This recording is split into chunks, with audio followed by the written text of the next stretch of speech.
Gracias. Mire que se lo he puesto fácil. Le he preguntado si este año saldrían adelante Hard Rock, cuarto cinturón y ampliación del aeropuerto, sí o no, y usted me ha contestado como el año pasado. Ni sí, ni no, ni todo lo contrario. Traducido, no van a hacer nada. ¿Y esto por qué ocurre? Porque usted no tiene aspecto de peligroso revolucionario marxista, es cierto, pero la cultura del no a todo se ha instalado sigilosa y discretamente en su gobierno. La CUP no atraviesa su mejor momento electoral, cierto, pero ha logrado una victoria indiscutible, no póstuma, nunca hay que dar a nadie por muerto en política, pero sí crepuscular.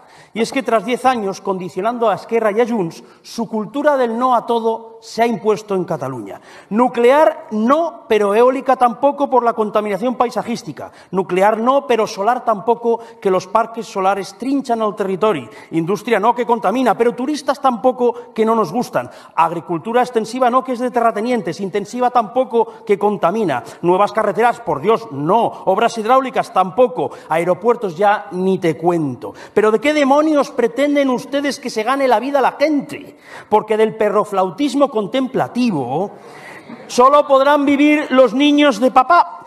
El resto de los mortales, de algo nos tendremos que ganar la vida, digo yo, ¿verdad, señor Aragonés? Señor Aragonés, tiene usted una oportunidad de oro de acabar de una vez por todas con la cultura del no a todo en Cataluña. Diga sí a la ampliación del aeropuerto, sí al cuarto cinturón, sí al Hard Rock y diga no de una vez por todas a la Cataluña paralizada y decadente a la que nos dirigimos si nadie lo remedia. Gracias.